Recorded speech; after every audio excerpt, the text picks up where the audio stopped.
栗战书委员长在全国人大常委会工作报告中表示，本次大会将作出关于完善香港特别行政区选举制度的决定。人大将坚定不移打击港独势力，确保爱国者治港，为保持香港长期繁荣稳定提供法律保障。顶层设计层面对确保香港的长期繁荣稳定有何初心？香港社会对此有何回应？来看看报道。栗战书表示，自13届全国人大3次会议以来的10个月，常委会维护了香港特别行政区宪制秩序、法治秩序。人大将坚定不移依法维护国家主权、安全、发展利益，为维护香港宪制秩序、打击港独势力、确保爱国者治港，保持香港长期繁荣稳定提供法律保障。栗战书指出，2019年发生修例风波，香港法治和社会秩序遭遇严重冲击，一国两制受到严重挑战。常委会于去年6月连续召开2次会议，审议通过《香港特别行政区维护国家安全法》。去年8月、11月，先后通过关于香港第6届立法会继续履职的决定，关于香港立法会议员资格问题的决定。本次大会将作出关于完善香港特别行政区选举制度的决定。第13届全国人大宪法和法律委员会周一晚召开全体会议，根据各代表团的审议意见，对全国人大组织法修正草案和议事规则修正草案、完善香港特别行政区选举制度的决定草案进行统一审议。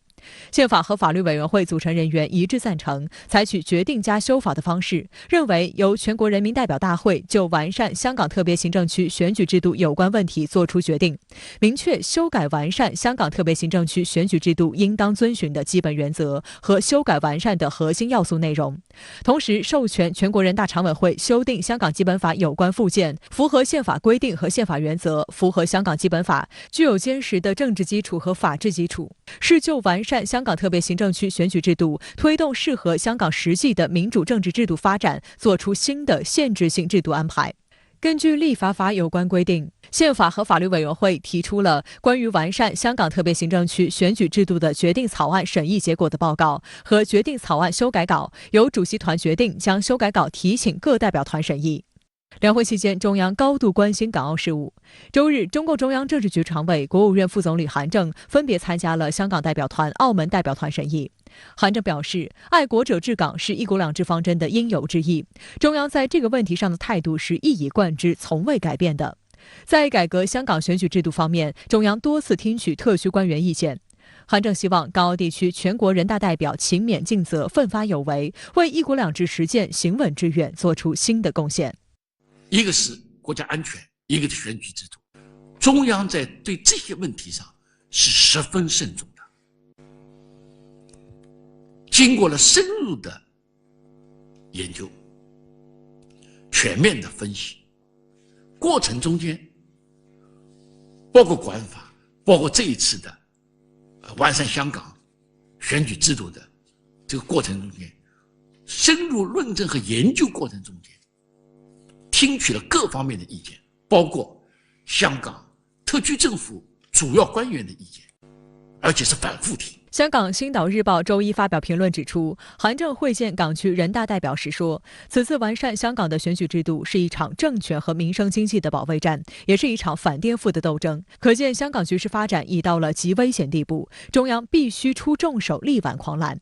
过去几年的严重动乱清楚说明，这并非杞人忧天，危机的确一步一步加深，反对派的夺权路线图已昭然可见。而国际反中阵营利用香港棋子的阳谋也暴露无遗。如果不果断改革选举制度，阻止这夺权行动，势必爆发巨大政治危机，民生经济也将急速衰退，玉石俱焚的蓝潮预言将会成真。香港特区行政长官林郑月娥周一中午在港见记者时表示，非常欢迎及支持完善香港选举制度，并感谢中央再次为香港解困。面對香港政治體制中嘅選舉制度出現咗漏洞同埋缺陷，但係又清楚明白特區係難以自行去處理呢個嘅問題。我非常感謝中央係繼舊年香港國安法嘅制定之後咧，再次從憲制嘅層面擔起咗責任，行使中央嘅權力，為特區解困。林鄭月娥說，和香港國安法的制定一樣，此次選舉制度的改革也是通過決定加修法的方式。這種方式及時、必要、合法、合憲，其主導權和決定權不容置疑。特區政府將從3方面配合中央有關工作，包括進行公眾解說、本地選舉法例修訂，以及妥善安排未來12個月的多場選舉。整個工作嘅時間性咧係好迫切嘅，但係我同特區政府咧係會全力以赴，係完成我哋嘅使命。全國政協副主席董建華在與媒體查詢時表示，香港不能照搬西方做法，有些西方國家自詡民主卻難以處理疫情，不能說民主可解決所有問題。而如果香港順利完善選舉制度，香港長遠會更好。董建華指出，香港長遠目標方面是要搭乘國家發展的順風車，新加坡發展遠超前於香港，香港要奮力追上需要執行力強的管制。全國人大常委譚耀宗也認為，香港模式是香港特色，一國兩制前無古人。他透露，中央有誠意讓香港最終走向普選，目前只是按香港實際情況做出調整。有啲嘢咧又要與時俱進咁啊，咁行嘅時候咧，大家你見到咧，中央係好有誠意嘅特別最明顯咧，你見2014年咧，人大常委會咧就做咗個決定嘅，香港特區話希望可以朝向普選啦。好啦，嗱，你先由普選行政長官，其後先至普選立法會，係做咗咁嘅決定。經過而家呢個完善之後咧，呢個改善之後咧，我哋行翻條正路，行翻條比較健康嘅路，而最後達至到基本法第45條、68條嗰個普選嘅目標。日前，特區政府要求所有現職公務員宣誓或簽署聲明，擁護基本法和效忠香港特區，限期於2月底屆滿。香港公務員事務局局長聶德權透露，近200名公務員拒絕簽署聲明，擁護基本法和效忠香港特區，將被踢出公務員隊伍。即係公務員拒絕簽署聲明，去接納同埋承擔呢個基本嘅責任咧，咁對於即係我哋嚟講咧，會對佢嗰個嘅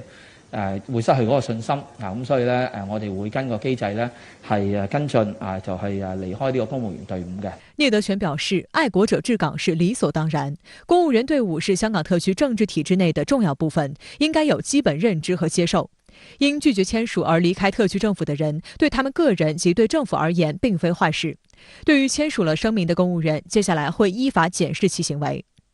事實上，除了少數一些西方反中亂港勢力之外，大多數國家都希望香港好。上周五，聯合國人權理事會第46屆會議期間，白俄羅斯代表70個國家在聯合國人權理事會第46屆會議上做共同發言，支持中方在涉港問題上的立場和舉措，反對西方國家借涉港問題干涉中國內政。外交部發言人周一在例行記者會上表示，不僅這70多國，還有20多個國家在人權理事會以單獨發言等方式支持中方在涉港問題上的立場和舉措。廣大發展中國家在聯合國人權理事會再次聯手發出正義之聲，這充分體現了事實勝於雄辯，公道自在人心。中國維護國家主權、安全、發展利益的決心堅定不移，貫徹一國兩制方針，維護香港繁榮穩定的決心堅定不移。相關話題來連線特約評論員吳衛。吳先生您好。全國人大常委會委員長栗戰書下午做工作報告，強調本次大會將作出關於完善香港特別行政區選舉制度的決定。全國人大將堅定不移打擊港獨勢力，確保愛國者治港。您對此有何評論？是的，梅西，全國人大是國家最高權力機關，是站在主權者的高度審視香港出現的問題。在2020年，為堅決維護香港特別行政區的憲制秩序，全國人大常委會以立法者的邏輯，先後出台了528、811、11113個涉港重大決定，依法維護了國家主權、安全、發展利益，為維護香港憲制秩序、打擊港獨勢力、確保愛國者治港、保持香港長期繁榮穩定提供法律保障。新的一年，我依然相信全國人大依然會沿着這條路徑履行職責。當前，完善香港特區選舉制度的決定草案正在接受全國人大代表的分組審議，相信會在大會閉幕當天正式出台。小平同志當年早有預言，他说，将来会有人妄图将“一国两制”歪曲为“两国两制”，这股力量可能来自于香港本土，也有可能来自于国际方向。在谈及以爱国者为主体的港人治港时小平同志说，我们不要求他们全都赞成中国的社会主义制度，只要求他们爱祖国、爱香港。那么时过境迁，香港的这些激进反对派又是怎么做的呢？他们当然是不及格的。当国家在过去数年对香港陆续释放诸如“一带一路”规划、粤港澳大湾区这些祖国红利时，又是谁冲锋在前，阻挠香港同胞向北望去？归根结底这些咄咄怪事的制造者心里就没有祖国，更不会有香港，只有他们的个人私利与所谓政治前途。以我的理解，中央此次完善香港特区选举制度的初衷是涤荡香港政坛乱象，还香港政治风清气正的环境，是对爱国初心的皈依，是对一国两制的坚守。